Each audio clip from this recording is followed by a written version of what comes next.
작년인가요? 그 3월 정도에 여의도 CCMM 빌딩에서 이 리포 500이라는 국제 포럼이 개최가 됐었어요. 이 종교개혁 500주년을 기념해서 국민일보에서 주최한 이 포럼이었는데, 이날 이제 의미 있는 좀 주목할 만한 설문조사가 발표되었습니다. 이 전국에 19세 이상의 일반 성도 900명, 그리고 목회자 100명, 그러니까 총 몇 명이죠?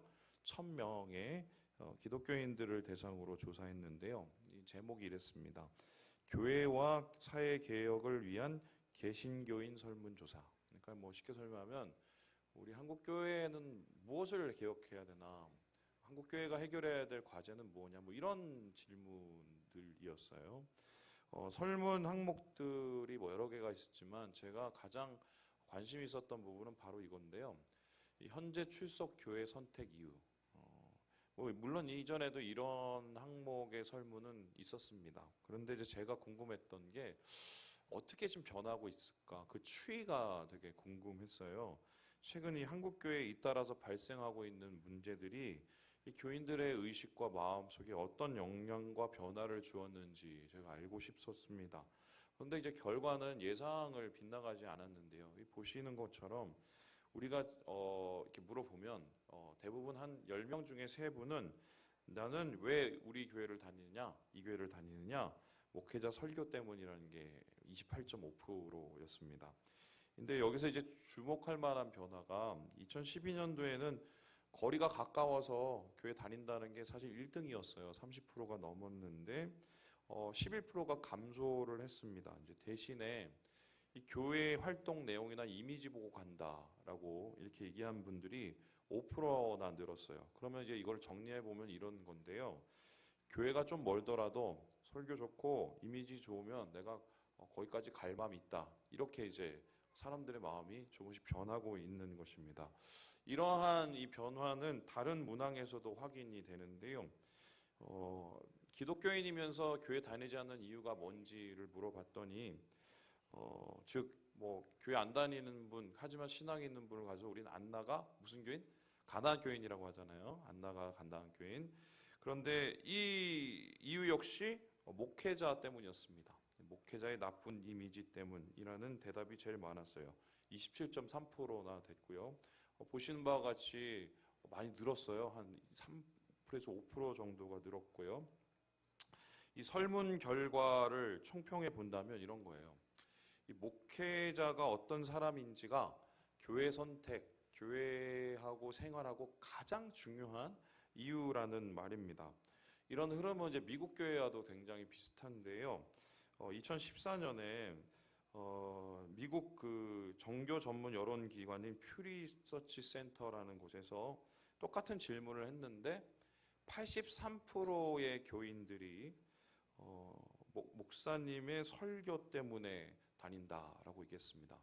이 사람들이 이 퍼센테이지가 훨씬 높은 이유는 뭐냐면 중복 선택이 가능했기 때문이에요. 그리고 83%에 이어서 그 다음에 교회를 선택하는 이유가 무엇인지를 물어봤더니 교회 지도자들에게 환대받는 느낌 때문에, 한마디로 목사님이 웃어주고 잘 손잡아주고 또 이렇게 뭐 신방도 해줘, 이 맛으로 간다는 소리예요. 그러면 이것도 역시 이제 종합해 보면 한국 교회와 마찬가지로 미국 교회도 목사님 때문에 교회 가는 분들이 굉장히 많다는 것이에요. 그러니까 목회자 중심으로 교회가 돌아간다는 뜻으로 해석될 수 있는데, 목회자잖아요. 저는 이 부분이 상당히 부담스럽고 또 굉장히 또 도전이 되죠. 뭐 이런 셈인데 나만 잘하면 되는구나. 나만 잘하면 교회가 잘 되는구나. 설교 대박 치면은 교회가 대박 치는구나. 뭐 이런 얘기가 되는 거예요. 뭐 실제로 어느 정도 좀 맞는 것 같은데, 이 목사님하고 악수 한번 제대로 해보지 못한 분들이 있어요. 또 목사님하고 눈 한번 제대로 맞춰지지 못하는 분들이 있는데 1시간의 거리를 차를 타고 가서 그 교회에 예배를 드리러 가는 분이 많아요.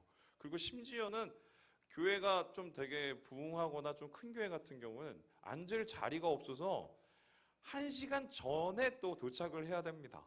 그럼 1시간 전에 도착을 해서 1시간 차 타고 가고 또 목사님 얼굴 그냥 한번 쳐다보고 오는 그 예배를 위해서 그렇게 애쓰고 힘쓰시는 분들이 굉장히 많아요. 이 교회 부흥이 목회자에게 좌우되기 때문이죠. 예전에 이제 한 교인이 저한테 그런 얘기를 하셨어요. 목사님, 사고 치지 마세요. 그러니까 얼마나 사고 치는 경험이 많은 목사님을 만났으면 그런 소리를 하시겠어요. 또 이제 한 교회는 저한테 그러더라고요. 목사님, 변하지 마세요. 얼마나 변하는 배신을 목회자한테 많이 당했으면 그런 소리를 하겠어요. 어떻게 보면 이게 되게 아픈 소리인데요. 여러분 그런데 그거 아세요? 그 예수님이 디자인하신 교회는 이런 모습은 아니었어요.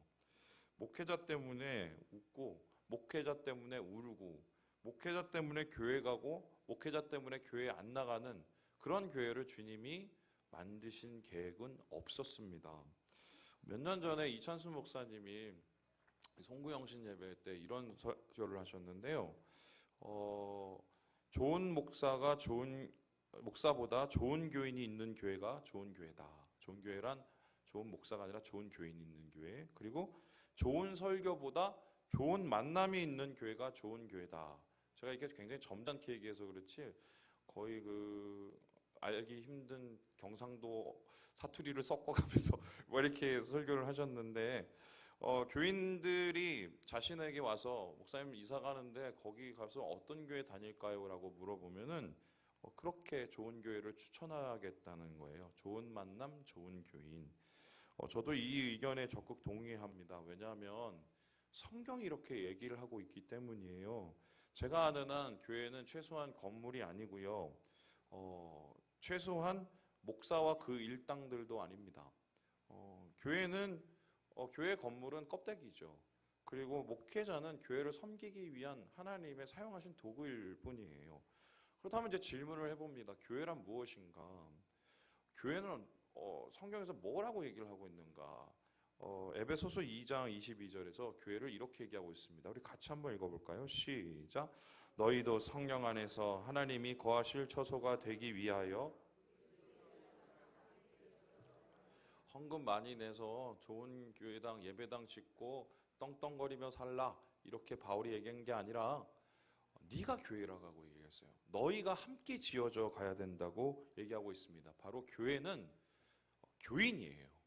교인이 교회예요. 최근 한국 교회 가운데 성장하는 대부분 교회가 왜 갑자기 성장하느냐? 한국 교회는 지금 쇠퇴하고 있는데 이유는 교인들의 수평 이동 때문입니다. 솔직히 저희 교회도 이 부분에서 자유할 수가 없어요. 목사님 믿음 생활 잘해보려고 좋은 교회 찾는 게 뭐가 문제예요? 라고 얘기하면 할 말이 없죠. 왜냐하면 이렇게 될 때까지 이 모양이 될 때까지 목사들이 많이 잘못을 했기 때문입니다. 그런데 저는 이 얘기죠. 성경적인 관점에서 생각을 해본다면 교인들이 이 수평 이동을 하는 것을 어떻게 보겠는가 할 때 첫 번째 하나는 수평 이동에 의한 교회 부흥은 부흥이 아니에요.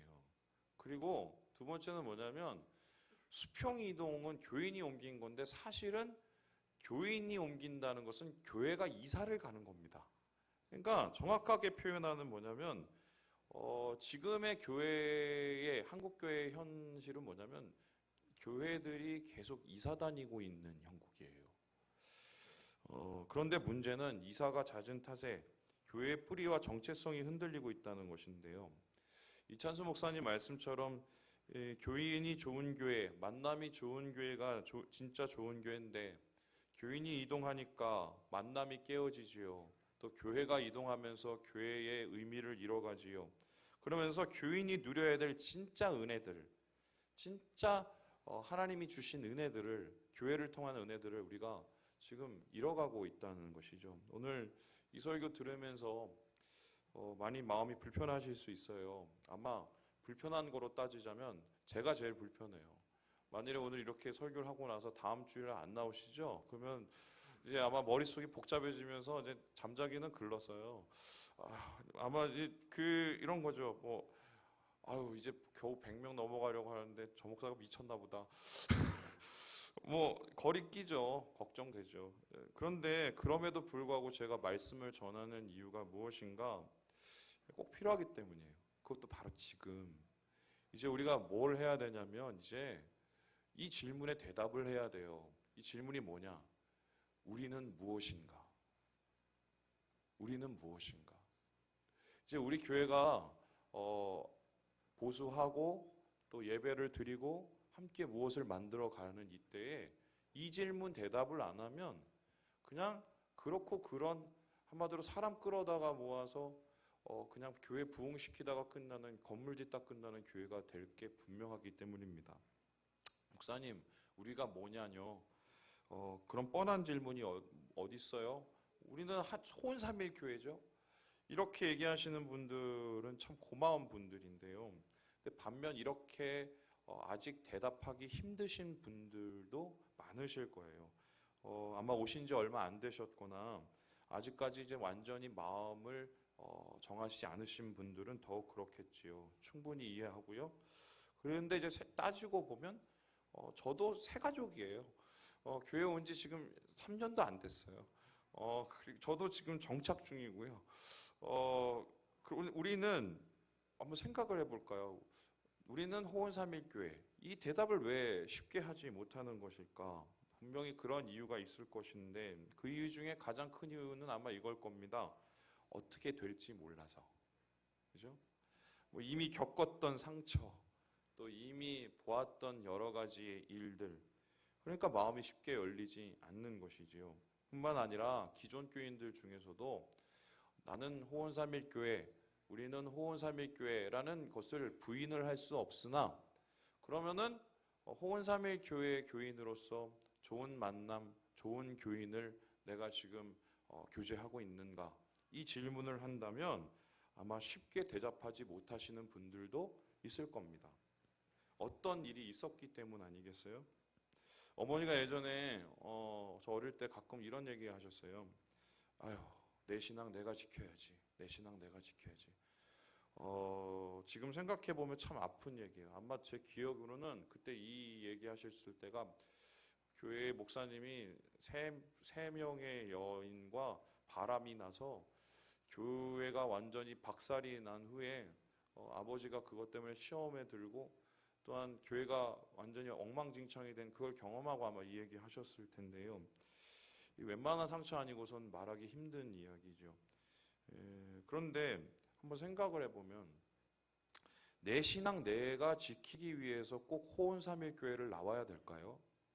어떻게 생각하세요? 설교의 은혜를 받기 위해서는 여러분 그 케이블 TV를 트시면 매일 하루에 500편의 설교가 나옵니다.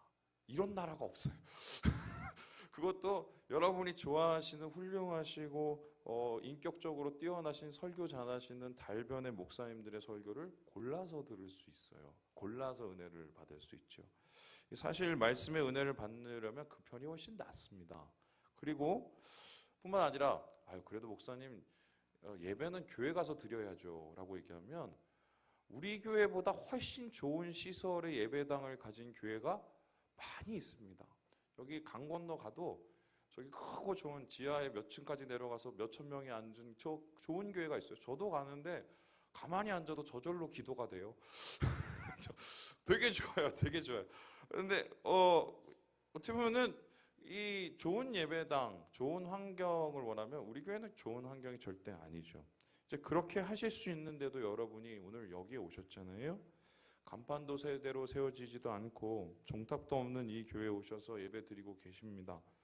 이곳에 오셔서 아직도 철들려면 먼 이 젊은 목사 설교 듣고 계시고 또한 불편함을 감수하면서도 우리 어르신들은 화장실 저 뒤에까지 가시는데 이제 질문을 다시 해봅니다. 우리는 무엇이죠? 우리는 무엇인가? 이 질문은 곧 이 말과 똑같다고 전 생각하는데 여러분은 왜 이곳에 왔습니까? 이 질문하고 똑같은 거예요. 최소한 내 신앙 내가 지키기 위한 목적 때문에 여기에 오시지는 않았을 거라 저는 믿어요. 자, 그렇다면 우리는 무엇인가? 왜 여기에 왔는가? 이 질문에 대해서 짐 푸트만 목사님이 다음과 같이 답을 하고 있습니다. 우리 함께 한번 읽어보지요. 시작. 교회란 고품질의 고객 서비스를 제공하는 사업이 아니다. 좋든 싫든 나쁘든 한 가족이므로 깨닫는 것이 그 전환점이다. 우리는 교회에 가지 않는다. 우리가 진실한 관계 안에서 사랑을 배우지 않는다면 교회에 갈 수는 있어도 교회가 될 수는 없다. 저는 특별히 이 뒷부분이 되게 왔어요. 교회 다닐 수는 있어도 교회가 될 수는 없다. 관계 안에서 사랑을 배우지 않으면. 여러분, 사랑이 없는 교회, 관계가 없는 교회는 교회가 아니지요. 사랑을 배우지 못하는 교회 역시 교회가 아닙니다. 우리는 신앙이란 교회에 가는 것이 아니라 교회가 되는 것이라고 알고 있는데, 하지만 교회가 되는 것은 결코 쉽지가 않습니다. 대가가 있죠. 격렬하게 치러야 될 싸움이 있지요. 본문에서 바울은 이러한 교회가 치러야 될 대가와 싸움을 다음과 같이 기록을 하고 있어요. 우리 함께 1절의 말씀을 같이 한번 읽어보겠습니다. 시작. 너는 이것을 알라. 말세에 고통하는 때가 이르나. 여기까지요. 말세에 고통하는 때, 여기서 말세란 예수님의 재림을 기다리는 시간을 말합니다. 그렇게 2000년이 흘렸고요. 우리는 2000년 동안 말세를 살고 있는 것입니다. 그런데 2000년 동안 우리가 말세 속에서 고통하였다라고 얘기했을 때, 이 고통이란 잠깐 지나치는 고통이 아니라 계속 이어지는, 견디기 힘든, 위험한, 싸워야 되는 골치 아픈 고통을 뜻합니다. 그리고 바울은 이 고통이 바로 교회가 말세에 겪어야 될 고통이라고 말을 하고 있습니다.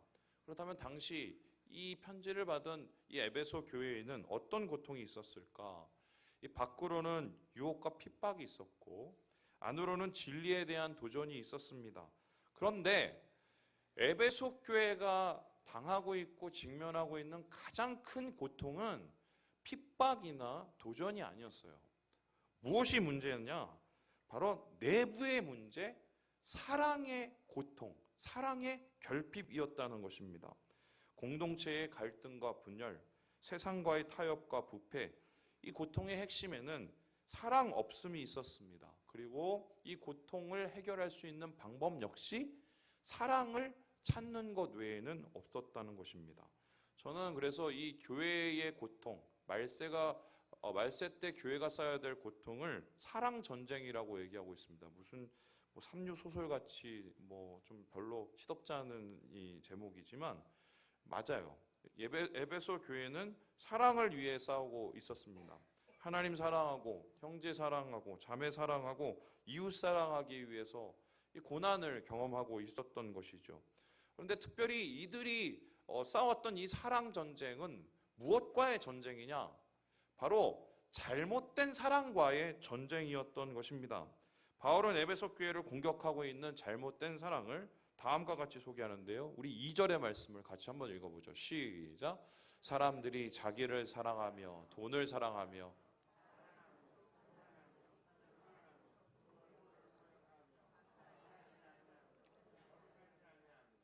옛날에 이 말씀을 이렇게 딱 전했더니 한 권사님이 맞아. 요즘에 애들 정말 싸가지 없어. 이렇게 얘기하는데 많은 이 말세의 징조 중에 부모를 거역하며 이게 이제 꽂히신 거예요, 이분은. 물론 이제 그것도 한 모습이겠죠. 그런데 이 말씀에는 2절에서 4절까지는 이 말세에 나타나는 이 부정적인 이 죄의 모습을 19개를 나열하고 있는데요.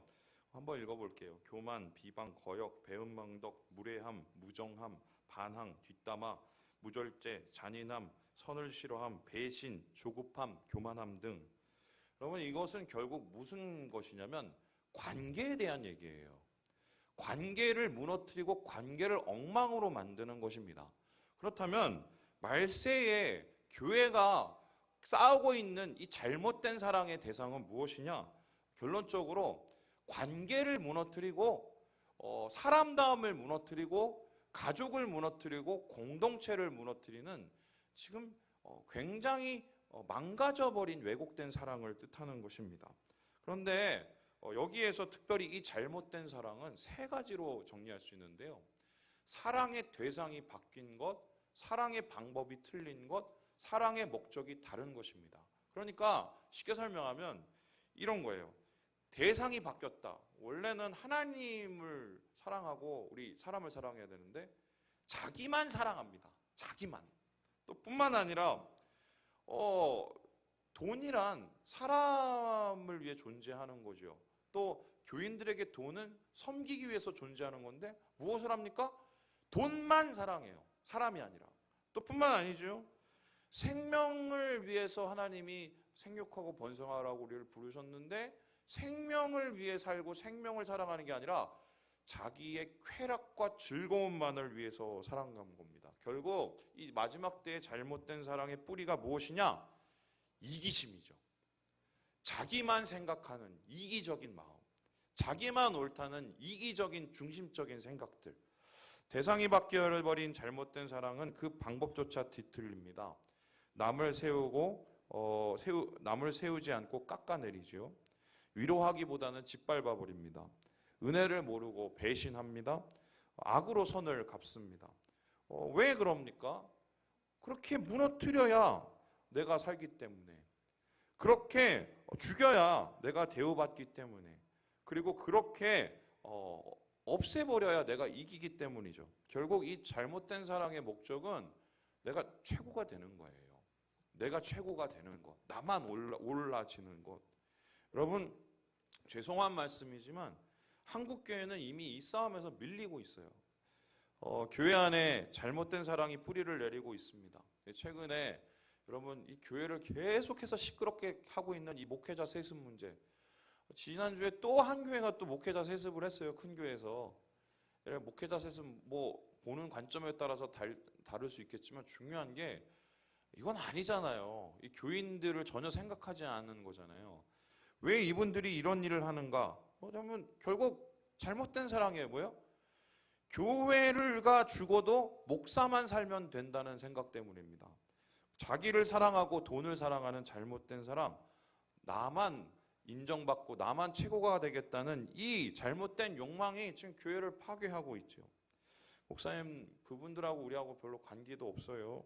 평신도가 무슨 죄가 있겠습니까? 뭐 이렇게 질문하면 맞아요. 그런데 그거 아세요? 미워하면서 담고 있다는 거예요. 비록 다른 교인들을 해치지는 않아도 공동체 내에서 다른 교인들을 사랑하지도 않습니다. 내가 사랑할 만한 사람을 사랑할 수는 있어도 교회이기 때문에 모두를 품으려고 하지 않습니다. 한국교회가 안고 있는 가장 큰 문제는 무엇입니까? 공동체 내에 만연된 이기적인 사랑이에요. 내 신앙만 지키면 그만이라는 자기중심적인 사랑. 우리는 이렇게 사랑 전쟁에서 밀리고 있고요. 그리고 안타까운 게 이 싸움을 실패하니까 이 세상에 나가서 내 신앙 내 지키기가 어려워요. 왠지 아세요? 함께 하지 않으면 혼자 싸워야 되기 때문이에요. 혼자 싸우면 무너지기 쉽거든요. 사랑이 없는 교회, 사랑을 포기한 교인, 이 끔찍한 이야기가 현실이 되고 있어요. 교인들은 교회를 떠나고 교회가 되기를 포기하고 있습니다. 바울은 우리가 겪고 있는 무너진 교회를 미리 바라보았는데 그는 강한 목소리로 이렇게 외치고 있어요. 우리 함께 5절의 말씀을 같이 한번 읽어보죠. 시작. 경건의 모양은 있으나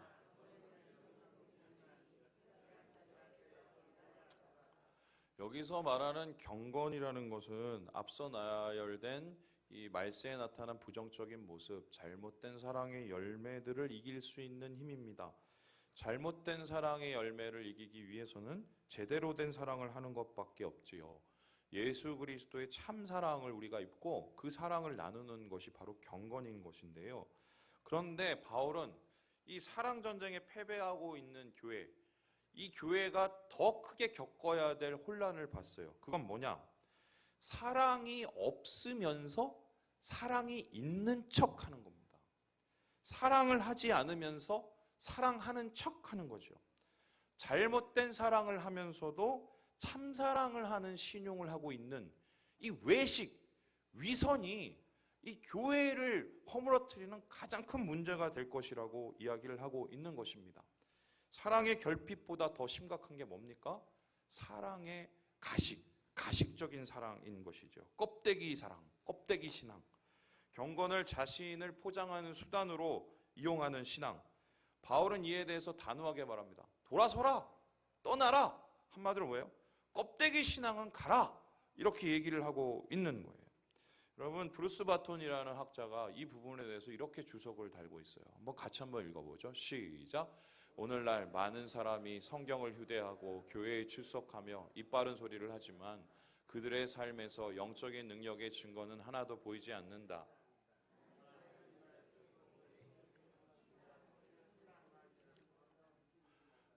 이런 껍데기 신앙이 교회를 망치고 있다는 거예요. 껍데기 신앙에 물든 교회는 교회만 망칠 뿐만 아니라 세상을 망칩니다. 왜입니까?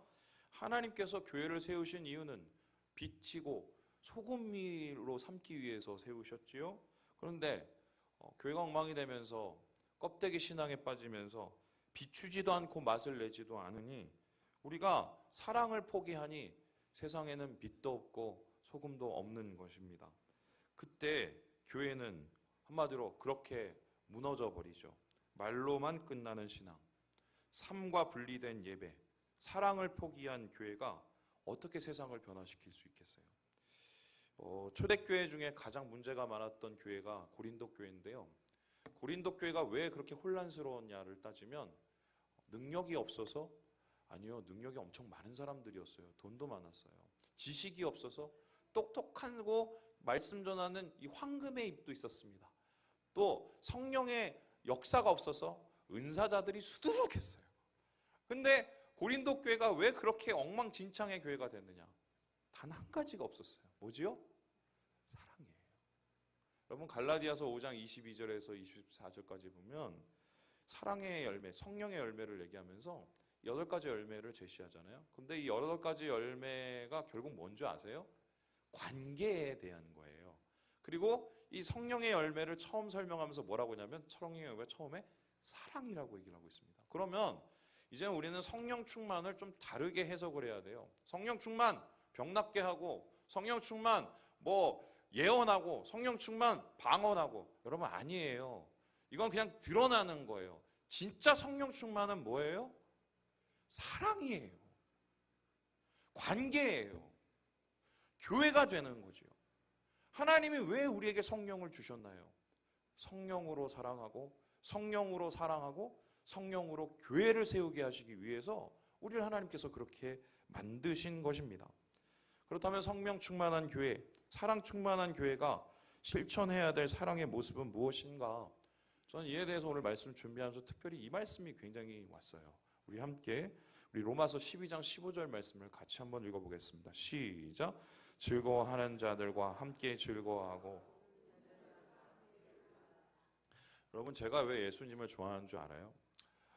십자가 위에서 못 박히신 죽음에 무서워요. 저 옛날 패션 오브 크라이스트 보고 나서 잠이 안 와갖고 집에서요. 막 그 장면이 아직도 기억나요. 이게 그 못을 박아야 되는데 이게 잘리니까 저기 이 어깨를 잡아 빼갖고 거기다 갖다 대고 박는데 그리고 나서 제가 아주 그냥 저녁마다 막 악몽에 시달렸어요. 저 예수님 사랑의 십자가 감사하지만 사실 그거가 제가 예수님 가장 좋아하는 이유가 아니에요. 제가 예수님을 가장 좋아하는 이유가 뭐냐? 공감이에요. 예수님이 땅에 오셔서 별명이 있었는데 죄인의 친구, 먹기를 탐하는 자. 왜 예수님이 그런 비난을 받으셨나요? 가장 낮은 자들과 공감하기 위해서. 같이 즐거워하고, 같이 사랑하고, 같이 아파하기 위해서. 여러분, 사랑의 실천은 공감입니다. 함께하는 것, 마음을 나누는 것. 이것이 말세를 이기는 사랑입니다. 그렇다면 이제 질문을 좀 바꿔보지요. 우리는 무엇인가? 이 말은 우리는 왜 여기에 왔는가이고요. 이 말은 또한 우리는 어떤 사랑을 나누고 있는가에 대한 것이죠. 지금 여러분에게 좀 말씀드리려는 것은 좀 아픈 얘기예요. 듣고 좀 시험 당하시는 분도 있을지 모릅니다. 그래도 얘기를 해야 될 것 같아서 얘기를 합니다. 이번 주에 제가 전화 한 통을 받았어요. 우리 친척 아저씨였는데 성민 목사 얘기했더니 우리 좀 도와줘야겠어. 그래서 목사가 뭘 도와줄 수 있을까? 그랬는데 장례를 좀 해달라는 거예요. 그래서 예, 도와드릴게요. 근데 누구 장례인데요? 알고 봤더니 우리 어머니 사촌 딸이었습니다. 그래서 어떻게 된 영문이냐고 물어봤더니 스스로 목숨을 끊었어요. 더 충격적이었던 게 이 친구가 살고 있었던 오피스텔이 이 근처입니다. 그리고 어머니도 그 어머니도 살고 있었던 곳이 의정부 시내였어요. 저는 이 친구를 어렸을 때 한 번 정도 본 것 같은데요. 제가 이때까지 치룬 장례 중에 제일 힘든 장례였어요. 막 부모님들은 완전히 넘어가시고 부산하고 혼란스럽고, 장례를 마치고 오면서 저희 아버지가 옆에서 이런 말씀을 하셨어요. 내가 그 유서를 쓴 걸 봤대요. 그래서 물어봤어요. 아버지 왜 죽었대요? 왜 죽었대요? 그랬더니 아버지가 이렇게 얘기했어요. 스트레스가 너무 심했던 것 같아. 어떤 스트레스요? 그랬더니 직장에 이직을 한 거예요.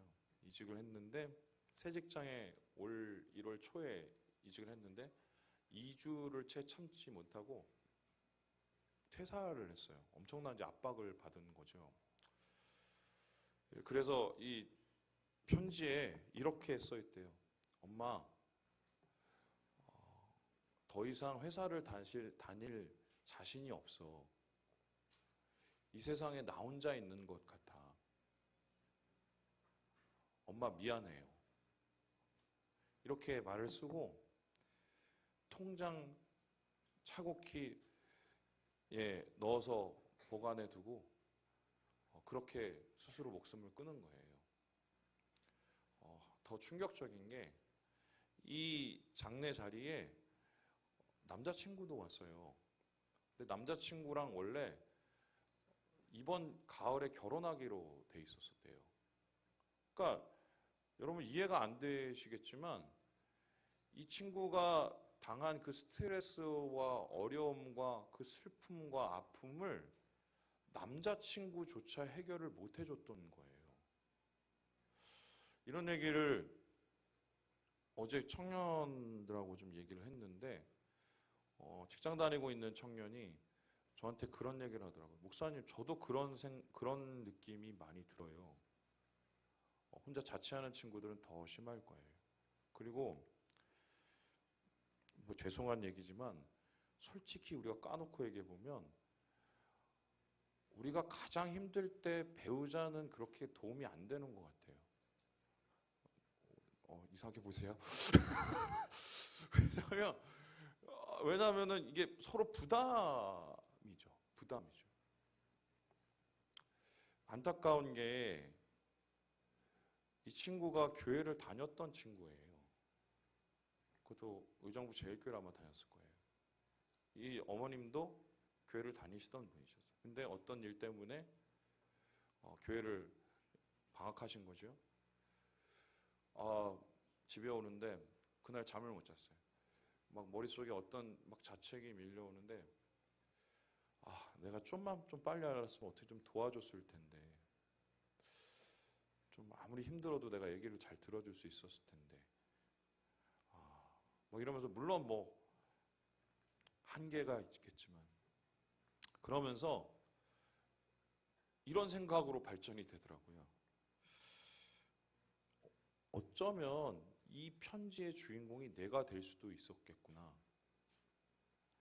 어쩌면 이 편지의 주인공이 우리 교인들이 될 수도 있었겠구나. 만약 우리가 사랑을 포기하고 나눔을 포기하고 교회가 되는 것을 포기하면 아마 이런 똑같은 비극이 우리 안에 일어날 수도 있겠구나. 반면에 우리가 진짜 교회가 되고 사랑을 포기하지 않는다면 이 편지를 써나갈 또 다른 주인공들을 살릴 수도 있겠구나. 이런 마음이 왔어요.